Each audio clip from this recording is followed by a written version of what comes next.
Friends in the Corner podcast. Stories and topics from around the state of Kentucky.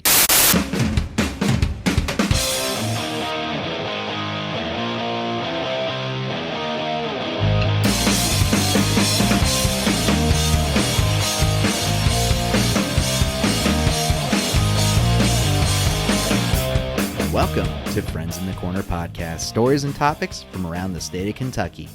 I'm your host, Dan Pauly, coming to you from beautiful Lexington, Kentucky.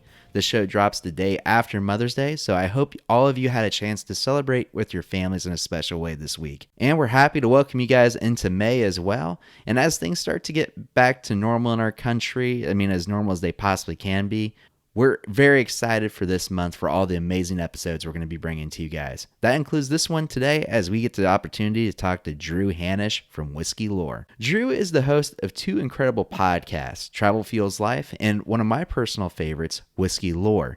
He's a bourbon and travel enthusiast, and he's going to tell us all about his travels all around the world. He's based out of South Carolina, but he has been in the process of writing a book all about Kentucky travels to the different distilleries all across our state. His book is called Whiskey Lore's Travel Guide to Experiencing Kentucky Bourbon, and it's going to be dropping on May 26th. So I'm really excited to bring Drew on here to talk about his travels all around the world, talk a little bit about bourbon, and talk about his new book coming out.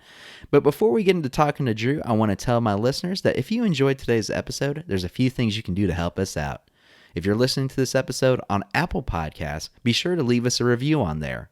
Those reviews will help us to continue to grow the show into the future. And if you want to help support the show financially, check us out on Patreon. We're at patreon.com/FITC podcast. There you can find the different tiers that we have set up so you can support the show on a monthly basis. Join the likes of Tyler Witt, Trevino Woods, and Sidney Klinkenbeard who are donating the show each month, helping to continue to grow it into the future. But guys, I'm really excited to bring Drew on to talk about his podcast, Bourbon, and his travels as well. So I say without further ado, let's get right into it. Ladies and gentlemen, Mr. Drew Hannush. Here we go.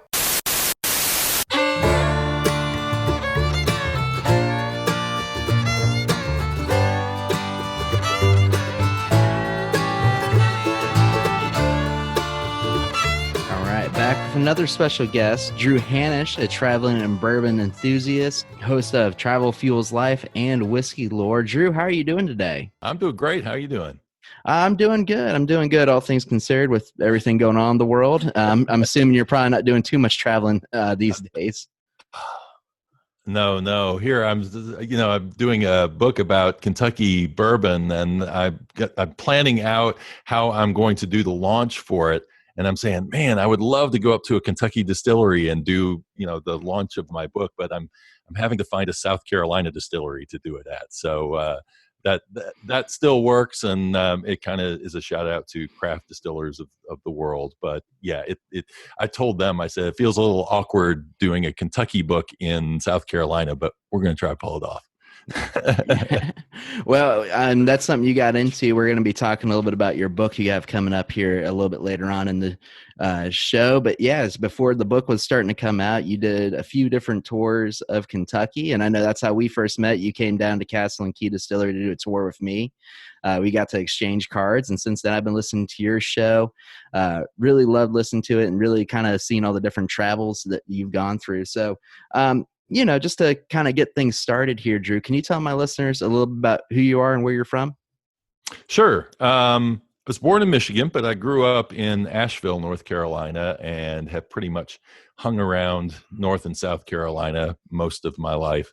I was in radio, actually, when I started out many, many years ago, but evolved into becoming a web designer. And I was a web designer and have been for 18 years. I still have a web design business that I run, and that actually is what helps fuel my travels, is having steady income coming from that already. So that's been my identity for a long time, is being a web designer.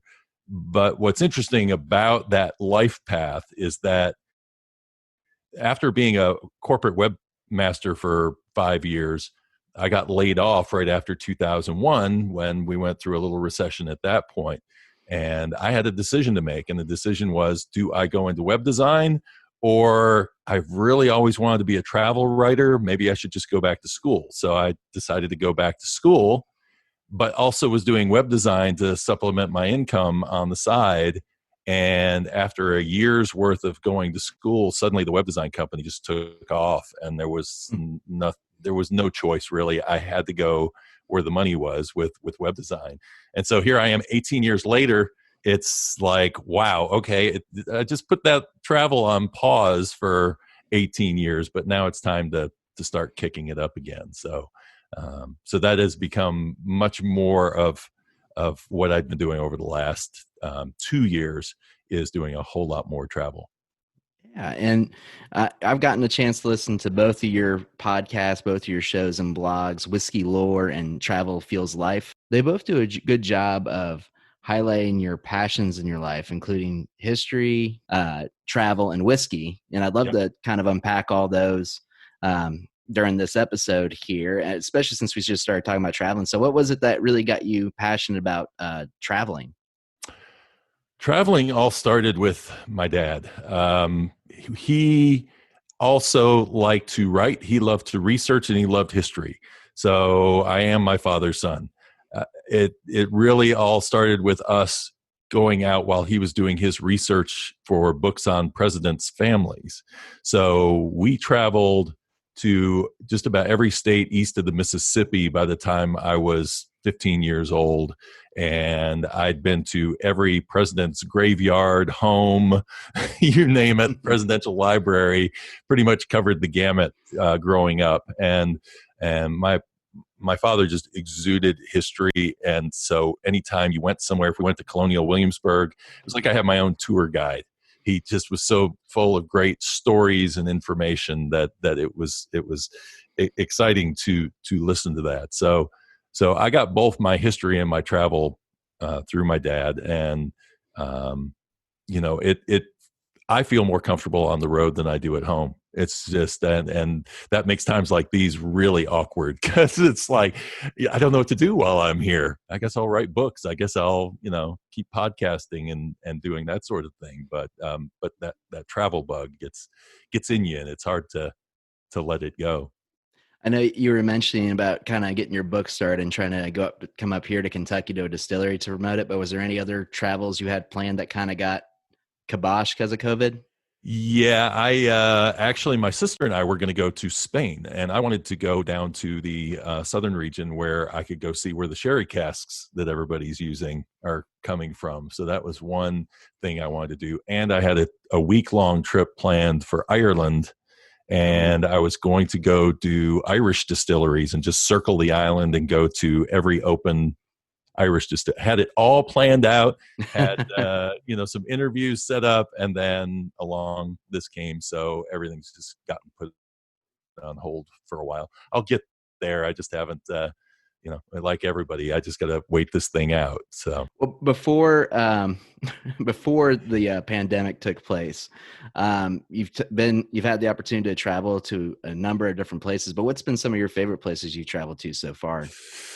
Man, probably my two favorite countries that I've been to are Czech Republic and Scotland. And Scotland's built around whiskey, but I mean, Scotland is just a beautiful place, and the people are very down home. And me growing up in the mountains of North Carolina, that whole Scotch-Irish influence, it's really interesting, because when you go to Scotland, you almost feel like you're home. It just has that same kind of a feel to it. The people have the same kind of feel to it. So, and I have Czech in my family history. So I think there's a little bit of a connection there that I feel to when I go to Prague, and I've driven around Czech Republic, and it's a beautiful place. Both places are filled with castles. And so that's great too for the history lover in me to be able to go around and learn about these castles and see what they're all about as well. So those are fun. And my first trip was actually the one that got all of this started for Travel Fuels Life, was a James Bond trip that I planned out. I was just building out my office, and I got an American Express card, and it came with points for however much money I was spending on that office getting it set up. And I thought, well, I've got enough points, I could go to Paris for free. So I just went ahead and got my ticket booked, and I'm like, after I started thinking about it, I can't just spend 2.5 weeks in Paris. I have to do something more than that. What can I do? So I started plotting out this drive across Europe, going to every James Bond location that I could find. So that was a great trip, because it took me to some of the most scenic, beautiful places in Europe, and having a car to rent and do it, really just set me off with freedom to be able to go wherever I wanted to go. So that trip was pretty amazing. So is there going to be a second book coming out? Kentucky tours. We do Kentucky tours. Now we're doing James Bond tours. I thought about that, actually. I had people ask me with Travel Fuels Life if I would actually take people over to Europe and do a guided tour of James Bond locations, and that would be really cool to do. But my focus really now over the last year has shifted almost completely to whiskey. So my next whiskey book will be on Scotland, because Scotland is just fascinating, and there's 100 distilleries, 130 some odd distilleries there. But there are different things you have to think about in terms of travel. Like if you're going to rent a car, you got to drive on the left-hand side of the road. I actually did a Travel Fuels Life podcast episode around that, where I recorded myself during my first 10 minutes of driving, getting into the car. I did this stupid thing. You walk up to the car and you immediately try to get in the wrong side. so Sidney's like, this is not supposed to be here. Yeah, where's the steering wheel? I'm not getting this. This isn't right. And so it was funny, because it wasn't actually as hard as I thought it would be. I'm dyslexic, and I thought, man, this is going to be really tough for me. But it was actually a lot of fun. And so it's overcoming those kinds of obstacles, as well as finding which of these distilleries to go to and planning all of that stuff out. So, yeah. And you kind of talked about too at the start how you wanted to start a blog about travel, but then life got in the way. You had to start making a little bit of money and then 18 years later, you finally revisited and started Travels Feel Life. So what was kind of the inspiration to finally say, you know what, it's time for me to start this show, start this blog?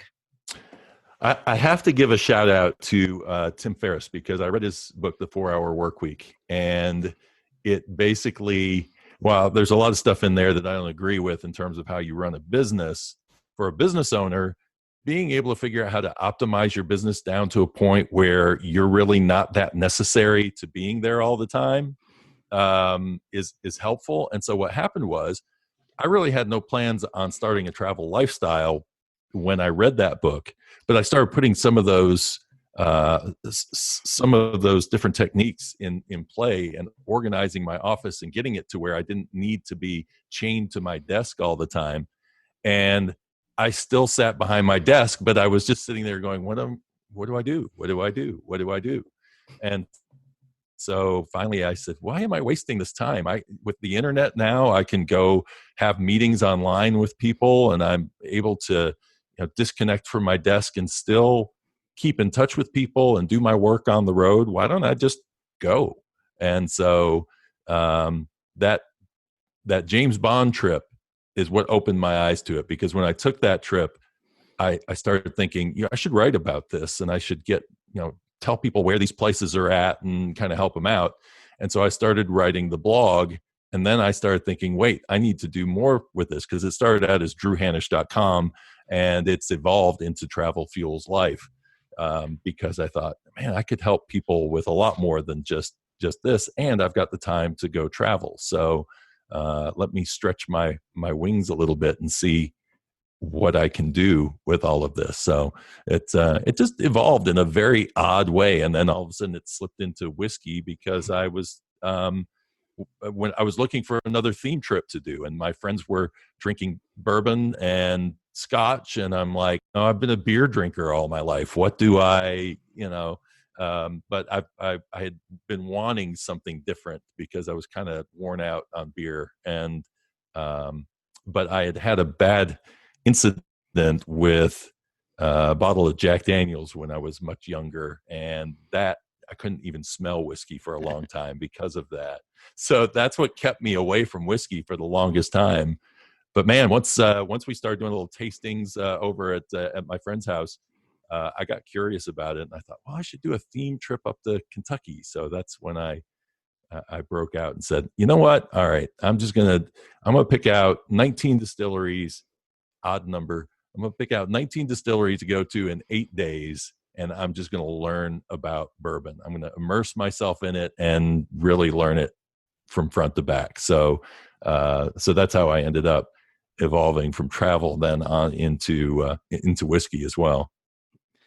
You saying that you had a bad experience with Jack Daniels took me back to college. It was Evan Williams for me, but yeah. Yeah. See, and Evan Williams was the first one that drew me back into drinking whiskey, which is interesting. But those first experiences, those bad experiences, can sometimes be a bit traumatic, and it's amazing how your senses hold on to the memory of that and won't let it go. Because I mean, that to this day, I see people online doing shots videos and stuff like that. I don't do shots. They're not throwback whiskey. It will not work. My body will reject it. So in a good way, I've become a sipper. And really, this is the way I enjoyed drinking whiskey, is to just sit there and really take some time with it and experience it rather than just kicking it back for a buzz. So it's all about moderation, right? So. Yeah, absolutely. And this is kind of forced moderation, but it works for me. I know I got to preview your book, and I want to say thank you for that, for letting me have a sneak peek at it before the show started. And I also read that you said you started off as a beer guy first, and then you tried to dabble in wine, but wine didn't quite fit your fancy. Is that true? Yeah, wine was, well, I'm a single guy. And so part of the issue of being single is that I would go out and I'd buy a bottle of wine, and then I would drink the bottle of wine. It's like maybe it would last 2 days, but I'm like, I do not need to be drinking this much. And I enjoyed it, but it never hooked me. It was like, yeah, this is good. I understand why people are into it, but it was actually the movie Sideways, if people have seen that movie, that got me interested in drinking wine, because I was watching that movie, and the character Paul Giamatti is so into everything about wine. He knows the grapes, he knows the regions, he knows the process and everything, the flavors. And I thought, man, that's really cool, actually, if you could appreciate something that much. But I just couldn't do it with wine. And it was interesting because whiskey was the perfect switch for me, because I can just pour a little glass of whiskey and be fine with that. I don't have to have I don't have to worry about it going bad. It will take years for it to go bad, so I can leave it on the shelf and come back to it when I want to. What was it about whiskey that really captivated you, I guess, to say, I want to learn more about this? Well, I'll tell you what, after doing it was 17 distilleries in Kentucky and 2 in Tennessee on my way home. And the thing is that it really held everything for me. I mean, it really fit me in many ways. It was something that was fitting my desire to go deeper into enjoying a particular drink that I was having, into the history side of things. I love going to the different distilleries and hearing the stories that were coming out of each distillery that I went to.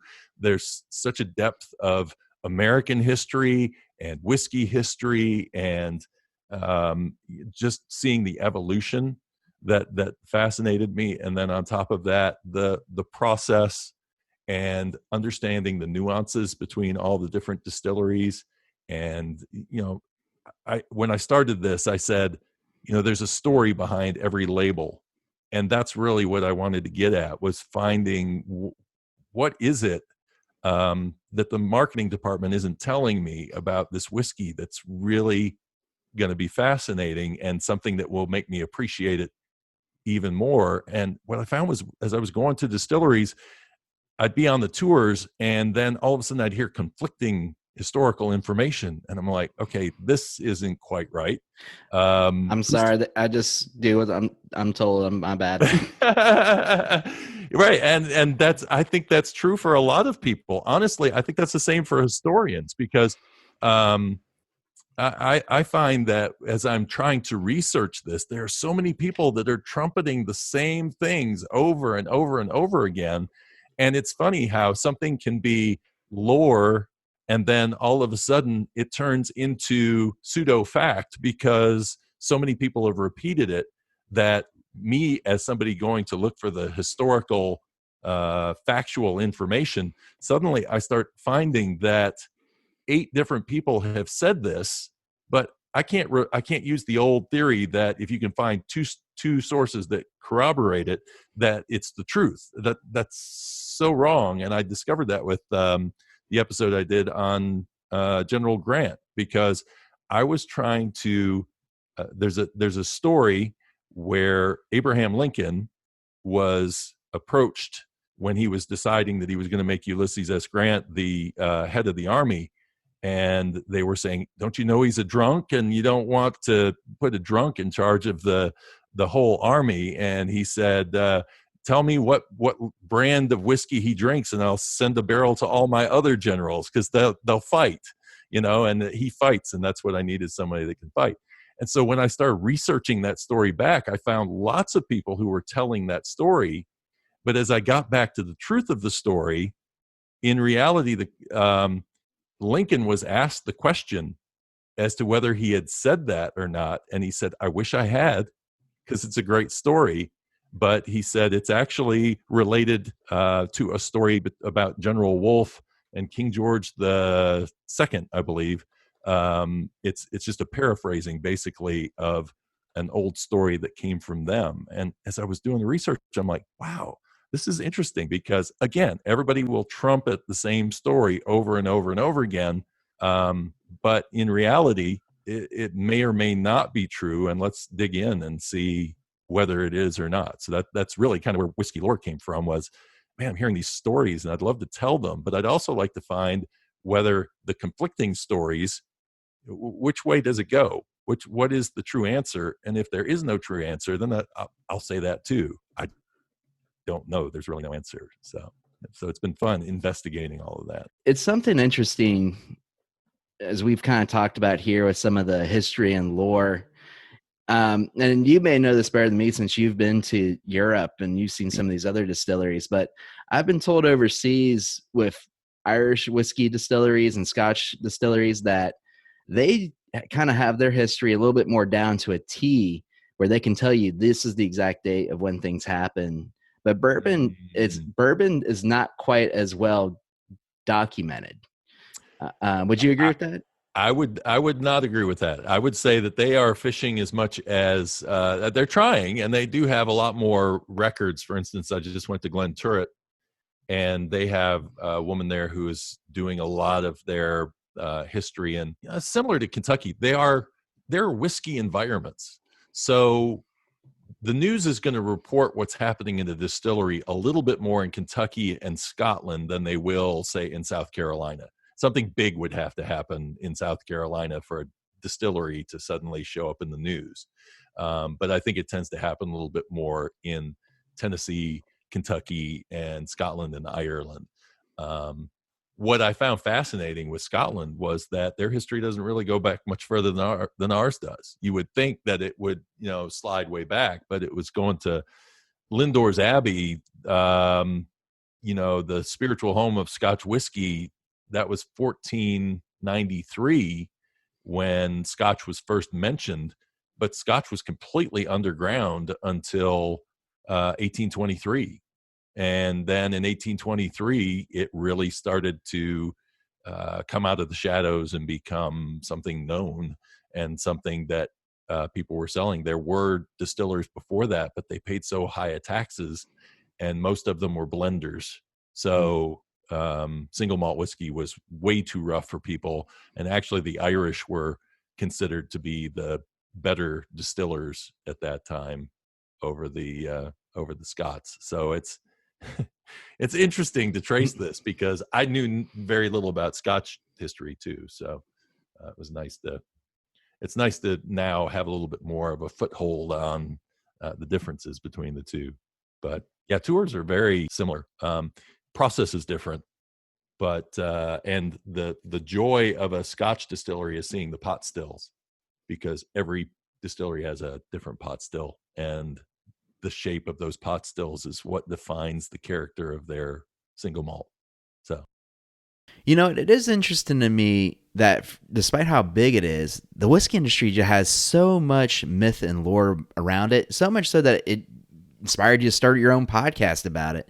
And Drew, that's what I want to ask you is, of all the myths, legends, and lores of the whiskey industry, what was it that you were most interested in tackling on your show?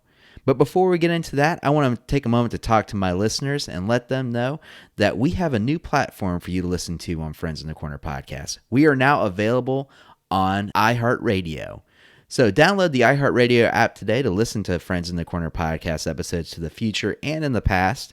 And you can also find us on Apple Podcasts, Spotify, and YouTube as well. And if you want to help support the show financially, like I said before, be sure to check out patreon.com/FITC podcast. There, you'll find all those different tiers that you can help support us on a monthly basis with. And in return, you're going to get some special stuff as well. You get your name shouted out on every single episode of the podcast, get access to exclusive content on a monthly basis, and even be invited onto your own special episode of the podcast as well. So check us out at patreon.com/FITC podcast.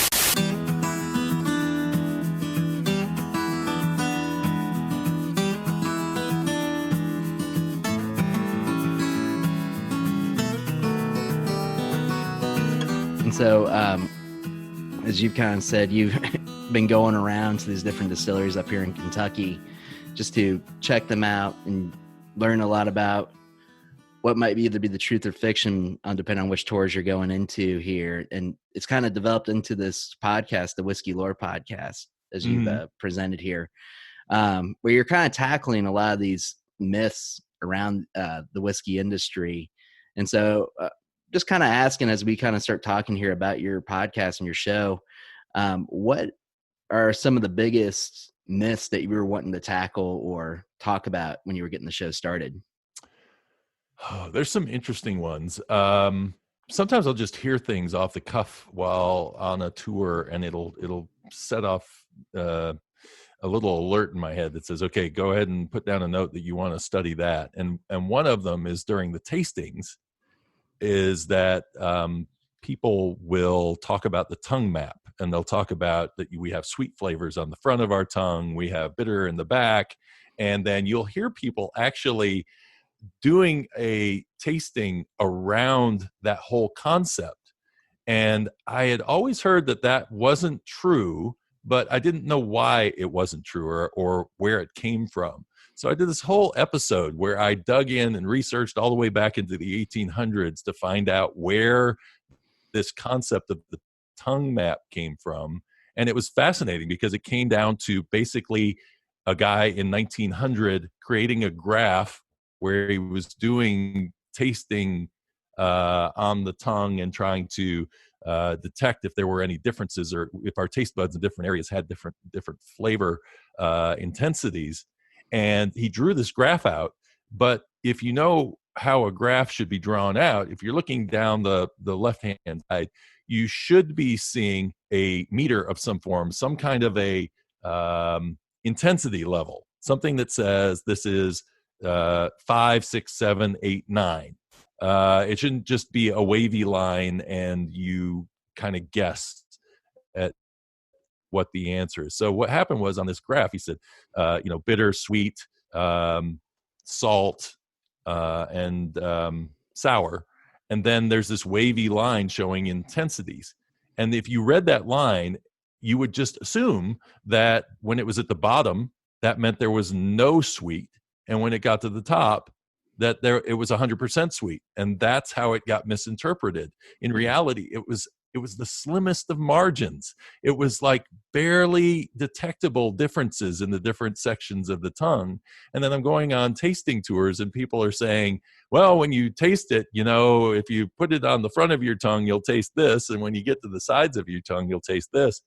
And then as I dug into it, I realized that you taste all over your mouth. You even taste as it's going down your throat. There are taste buds as it's going down. And when your mouth is closed and you have that whiskey in your mouth, the fumes are actually going up through something called a nasopharynx, which goes to your nose and helps you detect flavors rather than just tastes as it goes up into your nose, as the vapors go into your nose. So that's just an example, but I mean, there's a variety of things that the General Grant story, I'd heard that about Old Crow.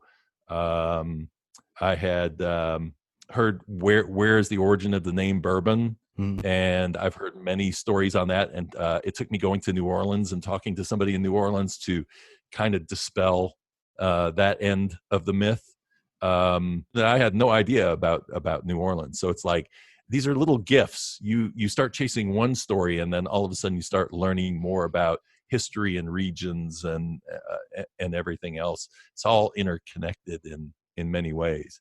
So I know one topic you talked about on your podcast, and we kind of talked about it one-on-one when you came down to Castle and Key, was the myth and lore that James Bond was responsible for the Bourbon Depression. Yeah, and I know that might be a little more personal to you since you're a big James Bond fan. Yeah. Well, that was interesting because in Scotland it's just a given. They say that everywhere I go, and I actually had a chance to talk with a master distiller over there. He's been a 50-year master distiller, Richard Patterson, and I asked him about it, and he said, well, yeah, there was probably something behind that. I talked to Al Young of Four Roses here. I asked him that same question. He said that, that he thought, yeah, maybe it had a little bit of a bearing. And then as I started really digging in and doing the research on it, that's when I discovered it's much deeper than that. And in reality, me being a James Bond movie fan, I started reading the books. And that's when I learned that Ian Fleming actually was writing about bourbon in the books. And so if you read any of the stuff from the 1950s, he wrote about bourbon because his doctor told him that he was drinking too much gin and that bourbon was better for his health. So whatever Ian Fleming was drinking, he was making James Bond drink as well. So it just so happened that the first book, Casino Royale, was talking about how to make a Vesper martini. And that's kind of how all of that took off with the martinis in the movies.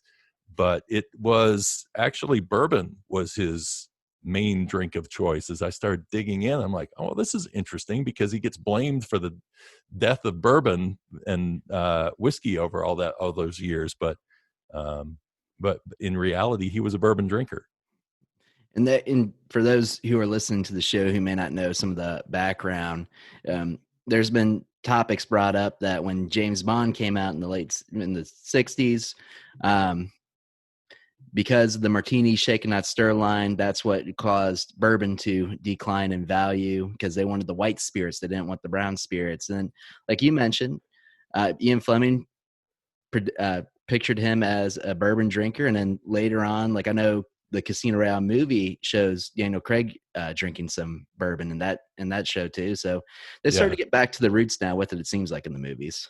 Well, what's interesting is Ian Fleming was still alive while they were filming Goldfinger. And if you watch Goldfinger, it takes place in Kentucky. Although I laugh because the scene of the Kentucky Fried Chicken that he's sitting in front of was actually filmed in Miami. But he orders a bourbon with ranch water there, and they're drinking mint juleps. And so, I mean, that was Sean Connery seemed very comfortable with bourbon in that episode and in that film, and that really was Ian Fleming's way around whiskey. He drank everything, but his main thing turned out to be bourbon towards the end of his life. So you started Whiskey Lore, and it was kind of a combination of your desire to travel and your desire to learn more about bourbon, and it took you to Kentucky, you said. And I kind of just want to know because, like yourself, I'm not from Kentucky. I'm from Ohio. And when I moved down to Kentucky, I had a few maybe not positive viewpoints about what Kentucky was like. I came down here. I said, "Oh boy, missing teeth and moonshine. Can't wait to come to this state." And now I've moved down here, and I love Kentucky. I've been here for 10 years. But I wanted to ask, what was your thoughts about Kentucky before you came here, and how do you feel now that you've traveled through it? For me, it really started with that first impression being when we would drive as a family from Michigan down to Florida. And the two states that we dreaded the most were Ohio and Georgia, because the two were so long and it felt like you would never get through them.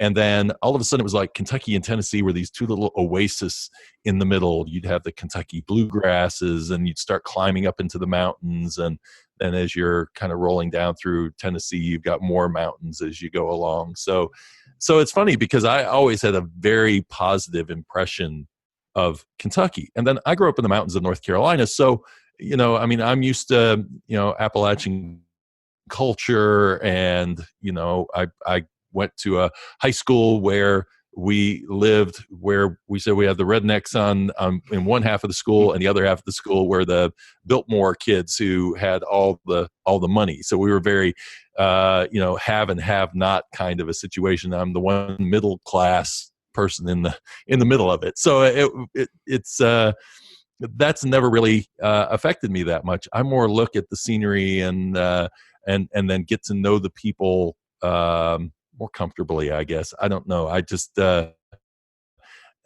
feel like everywhere I've traveled in the world, the people are interesting wherever I go, and they all have different personalities, and I kind of want to learn what those personalities are. So, and people in Kentucky have been very friendly. I've had multiple people while I was going through Bardstown saying, "Well, why don't you just live here?" And I'm like, "Well, I would actually." The hard part is Louisville is one airport that I'm tied to. And if I want to travel a whole lot, then, the airport matters a lot. So that's the reason why when I think of moving, if I was going to do it for travel, I would probably end up going to, Washington, D.C. or, somewhere where there's multiple airports that I'd have choice and be able to travel inexpensively. But it has crossed my mind because that 6-hour drive up from here to Kentucky is it's a little long, but it is very scenic. So, what were some of your fondest experiences from traveling through Kentucky? Well, of course, most of my focus has been on whiskey, but part of the focus of my book actually is adding in little side trips and things to do to see beyond that. And so, Churchill Downs was a lot of fun. I did the museum and I did the tour through there, walking along Whiskey Row and just, get down a long waterfront park and all of that is awesome. And but a lot of it is driving the back roads. I love the Bluegrass Parkway. Cumberland Gap is beautiful. I'd love to, it just takes a long time to drive that way to get to Kentucky, and usually I'm in a hurry, but taking that scenic little drive through the mountains is pretty impressive. And I went to, it's interesting because the last time I came up, I decided to get off of I-75 and I took US 25 between Corbin and Mount Vernon. And that was a beautiful drive. I thought, it's like you take for granted, you're always trying to get somewhere in a hurry and you miss so much just by jumping off on a side road and seeing more of what rural Kentucky looks like rather than forcing yourself to always be in a hurry to get somewhere. So some beautiful areas. One of my favorite spots in Kentucky is actually that drive down McCracken Pipe, where you see the old distilleries from, where Glens Creek is with the Old Crow ruins down to Castle and Key, and then on to Woodford Reserve and the horse farms to go out in that direction. I think that's an amazing drive through that. It makes me feel like Scotland a little bit because it gets to a single track road there, or close to a single track road in some spots, and those are very prevalent in Scotland. And it's a little hair raising when you're first driving down through there because you're thinking, who's coming over the crest of that hill? But it's It's actually go do Scotland, and then Kentucky won't bother you at all.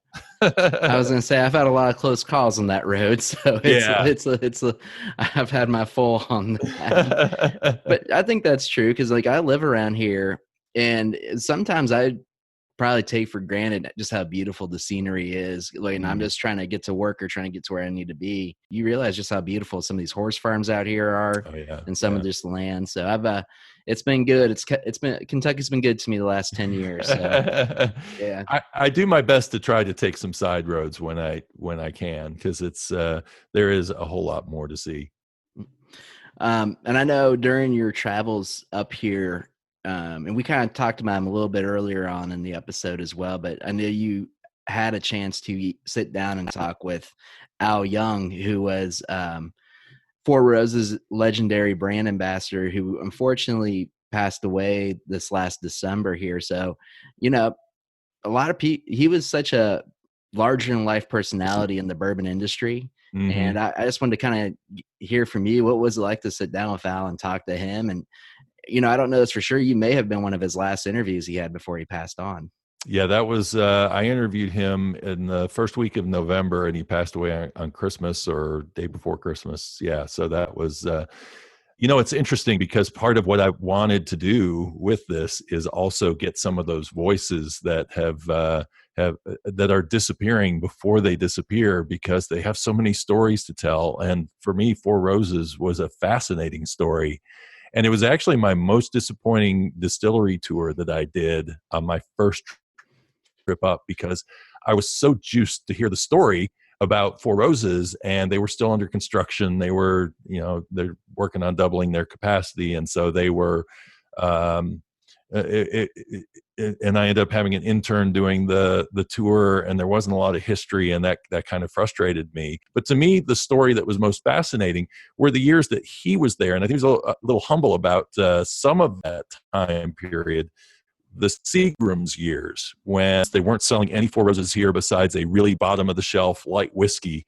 And so I wanted to ask him all sorts of questions about him and Jim Rutledge and how they had built this thing back up, and how could they sit there for all these years creating this great whiskey and shipping it all overseas and not being able to drink it themselves. And that's when I learned that Eagle Rare came from there and Benchmark came from there, and I learned the stories behind those and talking about the Henry McKenna mash bills. And I only had an hour with him, and after the hour was up, he had so much great information, but I was like, I got to schedule another one of these, because there's just so much more I haven't asked him, and he's opened up so many more things to talk about. And he's so friendly and giving with his time, and he's got a great laugh that when you're in the room with him, and he kicks back with that laugh, and you just feel like you're talking to a friend. So it was a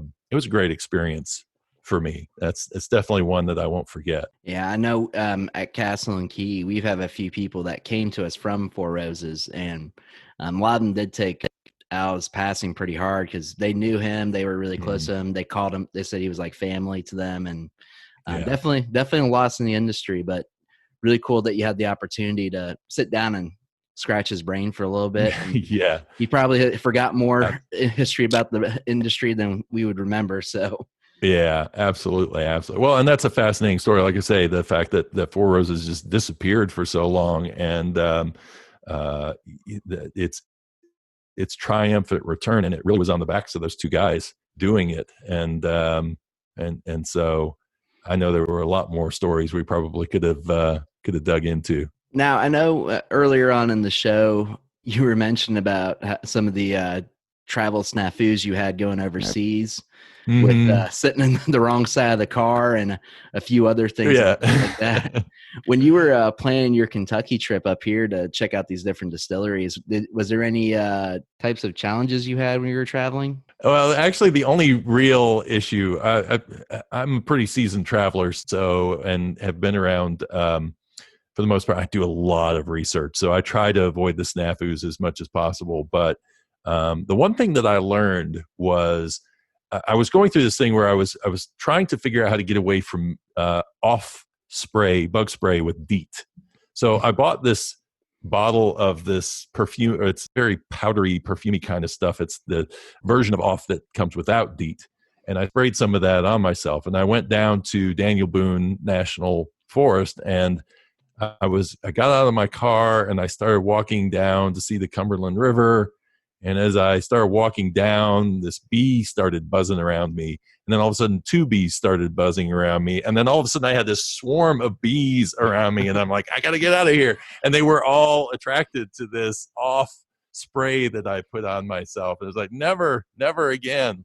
And the other snafu was on that same exact drive, which was I've learned to download maps now on my GPS because when you get out in the middle of nowhere, it sometimes your phone loses contact, and it's like, okay, how do I get out of here? So that was a little bit of a challenge, but with the distilleries, I think the biggest challenge that I had in planning all of that out was just figuring out as a solo traveler whether I needed to get hotels that were nearby the distilleries because I didn't want to go drinking and driving, and what all the rules were around that. And I couldn't find any blog posts that were talking about it. So I just felt like I was going into it having to be overly cautious because I didn't want to do something wrong. And so I probably planned it around fear of making a mistake more than choosing the distilleries I really wanted to go to the first time. So, and that's what really inspired the book was, if I can make this easier for other people, then how can I do that? How can I give them all the details ahead of time? So, in all this you've kind of mentioned has kind of inspired this book. The book is called Whiskey Lore's Travel's Guide to Experiencing Kentucky Bourbon. Can you tell us a little bit about that book, when we can expect to be coming out, and where we can find it at? Sure. So it is right now getting formatted, so it should be hopefully ready to be out. I've set May 26th as a hopefully firm date to do the launch of the book, and so it'll be on Amazon. It'll be in the Kindle format. I'm going to do a paperback as well, and an audiobook on top of that. So there'll be multiple formats to get that. And it actually has a companion website that goes with it, the whiskey-lore.com website. I'll have 32 distillery profiles planning. So, it's been fun putting this thing together. It's taken a while. It's been about a 6-month process getting it all together, but I'm excited to get this launch going and help people figure out, now that we might be able to travel again soon, how to spend some of those traveling hours. So, will you be narrating your audiobook? I am, yeah. That's interesting too, because I've had to learn how to read all over again. It's funny because as you're reading it, you're going, okay, it sounds like I'm reading this, and I mean, it just sounds more entertaining when you. When somebody's just not going ba ba ba ba ba ba kind of thing. Well, that was it's been interesting. And what's interesting, well, I was going to say, for me, coming from a radio background, I also have to fight this feeling of going, I'm Mr. Announcer, and here's how it, so because nobody wants to listen to hours of that either. So it's interesting. I was going to say, one of my favorite things about Whiskey Lore was actually hearing your narrations, because you just have such a smooth voice that a lot of other history podcasts you listen to, it's like, oh, here's like a college history course, but you have a way of really bringing people into the show, which is something I appreciate. So good job on you, man, for just a strong voice to it. Well, good. I appreciate that. Yeah, it's funny when you're sitting in the studio for 8 hours recording and re-recording. And did I say that right? And was this correct? You hope it's coming across and people getting the feel of it, and so that's great. I'm pleased to hear that. So as we get ready to wind things down here, I wanted to ask you this question, and I gave you a little bit of time to think on it before the show started. But if I was someone who was traveling Kentucky for the first time, what are 3 distilleries you would recommend me going to during my travels? Yeah, this would have been a very hard question right out of the blue, because you hear people say it's like picking your favorite child. It definitely would be that kind of a situation for me. So, if you're going to go to one distillery and you want to see everything, I would suggest going to Old Forester in Louisville. And the reason that I suggest Old Forester is because it's the only distillery that has an on-site cooperage. And so if you go, I think Tuesday through Saturday, or maybe Tuesday through Sunday, I'm not sure, but I think it's Tuesday through Saturday, when they're in operation, you can actually hopefully catch them firing those barrels and see them shaping the barrels, which is I think is a great part of the whole experience of learning about bourbon. And like I say, the only way you can see that otherwise in Kentucky is to go to Kentucky Cooperage and just do a cooperage tour. So Old Forester's great for that. Plus, they do bottling, and they have this little thing where they roll the casks down from upstairs, and then they come out and they put them on a truck. And when I was there at like noon, they were banging a drum, and then they would take this flatbed truck filled with Old Forester whiskey around the city. So I don't know how much that they still do. I was there during the first week when they first opened up, but I think that's a great tour. Another one that I really enjoy is Barton 1792. And that's a distillery it's in Bardstown. It's not on the Bourbon Trail. So a lot of people might neglect going there because it's not on their guide. But it's worth a trip out to, because it's it's really how you see more of the industrial side of bourbon production. But they also have a history. It was the Tom Moore Distillery.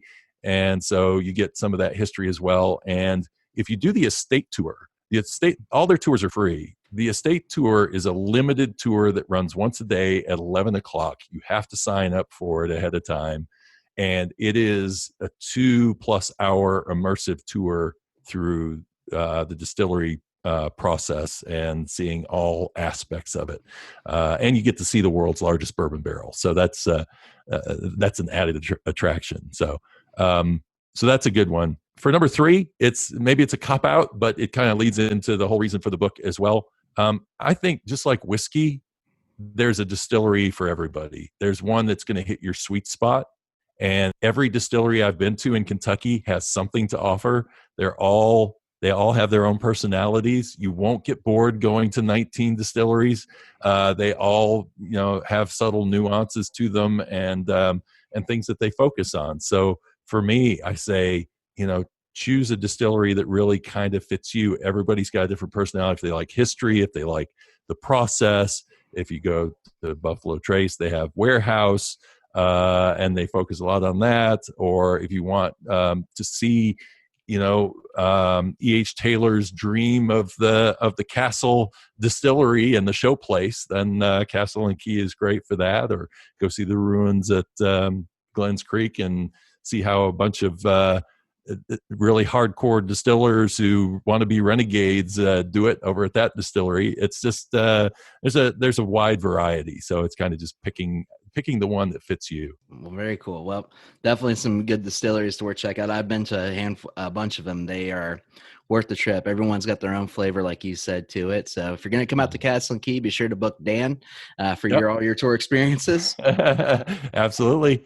But Drew, where can my listeners find you, Whiskey Lore, Travels for Life? Where can we find you out online? Well, if they go to whiskey-lore.com, I've got the links to all my social media. I'm pretty active on Facebook and Instagram, actually very active on both of those. I'm usually posting something once a day on both of those. I also do whiskey tastings that I post on Instagram as well, IGTV.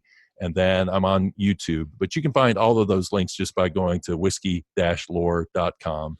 And then Travel Fuels Life is in hiatus right now, mainly because of the issues with traveling. I really don't want to promote travel immediately, a travel lifestyle. I want people to get back to that. But I've been kind of holding off on that. But if you want to see all my James Bond trip stuff, then just go to travelfuelslife.com and look through the blog there, and I've got profiles of some of the places that I went to with that as well.